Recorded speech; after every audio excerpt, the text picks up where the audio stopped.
짐 로저스 이러면요, 세계 3대 투자 대가 이렇게 이야기할 수 있는 분입니다. 조지 소로스, 워렌 버핏, 짐 로저스, 이 세 사람이 세계 3대 투자 구루 내지는 대가 뭐 이렇게 말하는 분 중에 한 분입니다. 그런데 이 짐 로저스가 경고도 굉장히 섬뜩한 경고를 하고 있습니다. 짐 로저스는요, 이 경고를 한 번도 꺾지 않았습니다. 그 중에서 이번에 비즈니스 인사이드하고 이야기한 것을 보면 말입니다. 리얼 비전이라는 곳과 인터뷰를 했는데 거기에 최악의 경고를 내놓았습니다. 여러분, 이렇게 경고했어요. 지난 80년 중 최악의 금융시장 전망이 발생할 것, 이렇게 경고했습니다. 지금까지 말입니다. 짐 로저스는요, 2008년, 2009년의 금융위기가 부채 때문에 왔다, 이렇게 진단을 했었거든요. 그런데 지금 현재의 부채는요, 그때 부채보다 훨씬 많기 때문에 침체도 그때하고 완전히 다른 훨씬 나쁜 침체가 올 것이다, 이렇게 이야기하고 있는 겁니다. 그만큼 부채 때문에 경기 침체가 최악으로 치닫는다는 뜻입니다. 실제로 말입니다. 미국 부채를 보면 적지 않습니다. 지금 현재 연방정부의 부채 올해까지 지나면 31조 4,600억 원이 될 거다, 이렇게 예상하잖아요. 현재 연방정부의 부채 한도는 31조 3,810억 달러고요. 넘어서는 거죠. 그래서 민주당에서는요, 의회에다가 부채 한도를 늘려달라, 이 협상을 하고 있는 거잖아요. 그래서 현재까지는요 4조 달러를 늘렸습니다. 이게 표결은 31일 날, 그러니까 지금 미국은 날이 밝아야 되겠죠. 5월 31일 날 표결이 이루어지겠지만 전체 규모는요 35조 3,810억 달러입니다. 엄청나죠. 제가 봐도 엄청납니다. 그런데 이 부채가 조지 소로스는요, 금융위기의 단초가 된다, 이렇게 이야기하고 있는 겁니다. 실제로 말입니다. 미국의 상황을 보면 이거 나쁘지 않습니다. 나쁘지 않다, 이 표현은 좀 잘못됐나요? 그 말이 맞는 것 같다, 이 뜻입니다. 지금 여러분 보세요. 미국의 GDP 대비 국가 부채 비율이 충격적이에요. 지금 이대로라면 말입니다. 여러분 보세요. 2008년만 하더라도 GDP 대비 국가 부채 비율은 67.5%였습니다. 2008년.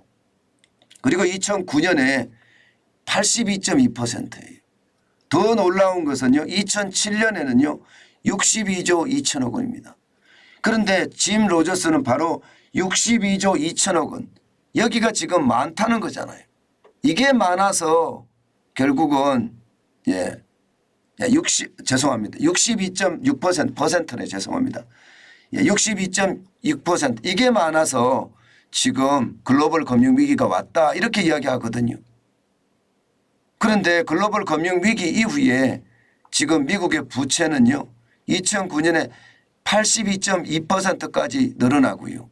심지어 말입니다. 코로나19가 거치면서 이 부채 비율은 굉장히 폭등했습니다.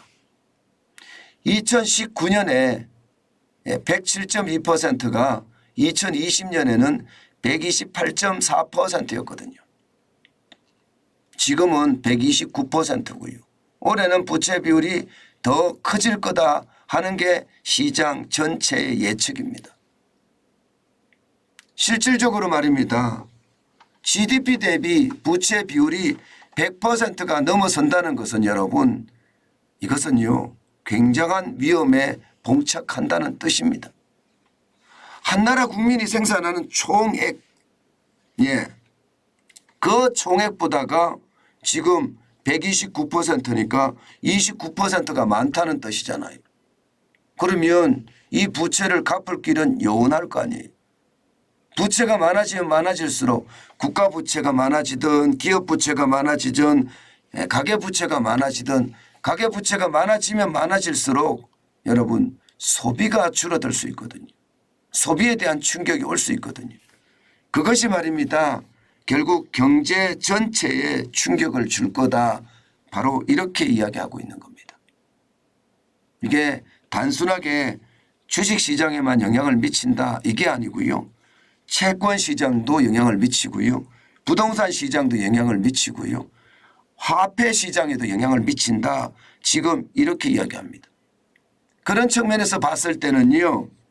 지금 짐 로저스는 이 상황에서 살아남기 위해서는 가장 중요한 게 현금이다.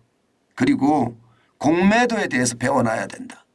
이 말은 주가가 계속해서 떨어지니까 하락장에 배팅하는 공매도를 배우라 이렇게 이야기하고 있는 겁니다.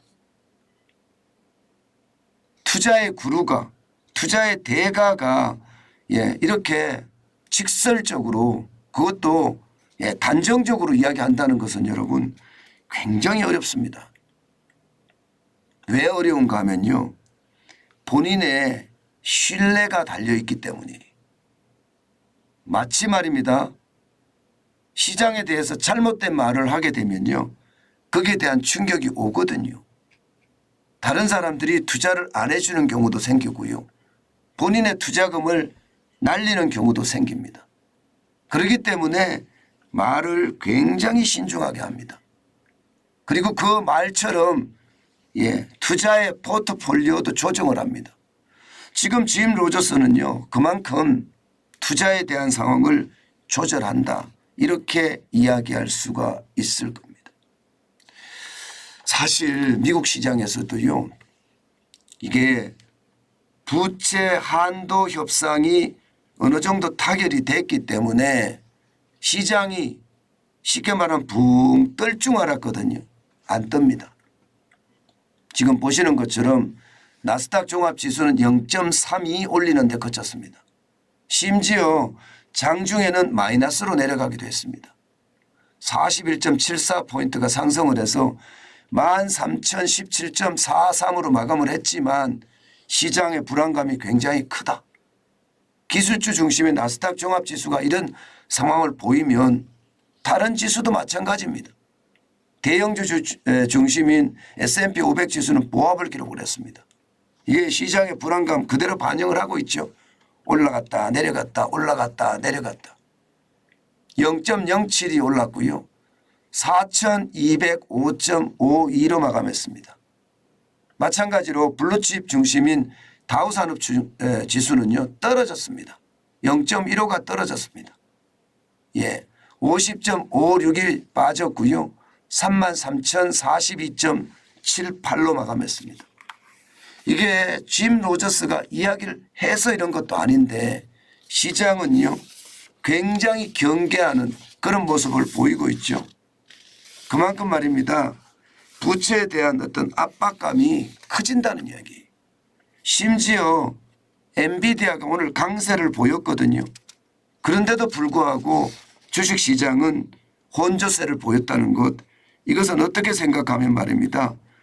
시장 전체에도 영향을 앞으로 많이 미치겠구나 이렇게 생각합니다.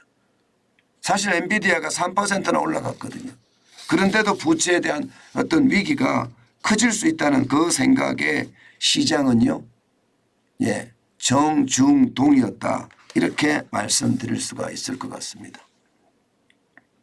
그동안 제가 여러분들에게 대한민국의 이 부채에 대한 위험성 제가 굉장히 크다고 말씀을 드렸는데 사실 따져보니까요. 꼭 그렇지만은 않은 것 같습니다.